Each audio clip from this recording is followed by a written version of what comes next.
ये हमारे गुरु है, मुझे पढ़ाया है। हुआ ये था कि मुलायम सिंह जी के नंबर छमाही इम्तिहान में कम आए। अखबार में आपका रोल नंबर नहीं मिलेगा चश्मा लगा के भी। मैं इनको अपना शिष्य भी मानता हूँ और गुरु भी मानता हूँ।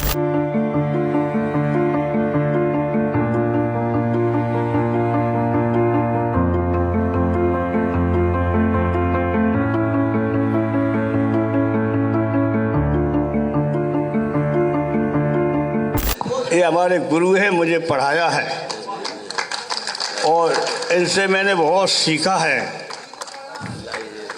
अंग्रेजी के प्रोफेसर थे। अब वो आप खुद ही बता देंगे मेरे बारे में मैंने क्या कहा, आपने क्या कहा। ये नेताजी का बड़प्पन है। ईमानदारी की बात मैं ये कहता हूँ कि मैंने नेताजी से बहुत कुछ सीखा है।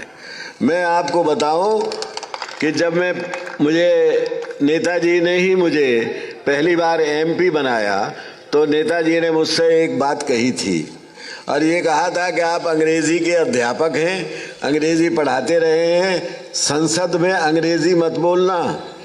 आपने जिस भाषा में वोट मांगे हैं और जिस भाषा भाषियों का आप प्रतिनिधित्व कर रहे हैं उन्हीं की भाषा बोलना।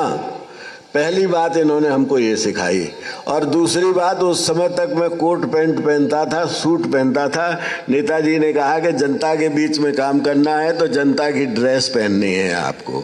तो मैंने इन्हें अंग्रेजी पढ़ाई।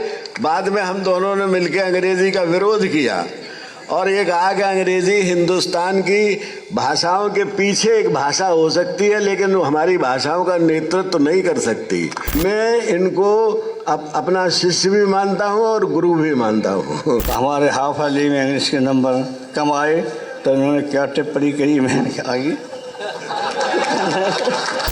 आपने कहा नहीं कि चश्मा लगा। एक घटना के लिए वो कह रहे हैं तो मैं सुनाई देता हूँ। हुआ ये था कि मुलायम सिंह जी के नंबर छमाही इम्तिहान में कम आए और इधर इनका चुनाव दो जगह हो गया। पहले तो जो राज्य में जो जिले स्तर पर जो खेलकूद होते थे तो ये लाइट वेट चैंपियन हो गए और इनका चुनाव आसाम में राज्य की तरफ से, यूपी राज्य की तरफ से स्टेट से लड़ने के लिए चैंपियन, उसके लिए नाम चला गया। तो ये जब जाने को हुए तो मैंने इनको बुलाया और कहा कि 2 महीने रह गए हैं इंटरमीडिएट के इम्तिहान के। अगर आप कुश्ती लड़ने गए वहाँ पर तो अखबार में आपका रोल नंबर नहीं मिलेगा चश्मा लगा के भी। इसलिए बेहतर ये है कि कुश्ती उश्ती छोड़ो और ध्यान से पढ़ो और तो पास हो जाओगे तो कुछ बन जाओगे। उसके बाद इन्होंने कहा कि मैं कभी फेल नहीं होऊंगा। ये नहीं गए, हमारी बात मान ली और उस बात मानने से ये हुआ, मुझे शंका थी तो मैंने कहा कि हमको कैसे पता चले कि आप पास हो जाएंगे। तो कहा कि अच्छी बात है, आपने जो इम्पोर्टेंट सवाल बताए हैं उनको मैं। तो इन्होंने दूसरे दिन आके मैं कॉमा फुल स्टॉप के आपको जितने वो लिख के भी दिखा दिए और जवानी भी सुना दिए।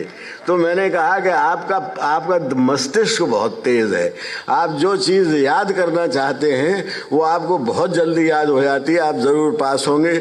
और ईश्वर की ऐसी कृपा रही कि फिर के पास भी हुए और फिर पास होते ही चले गए ज़िंदगी में।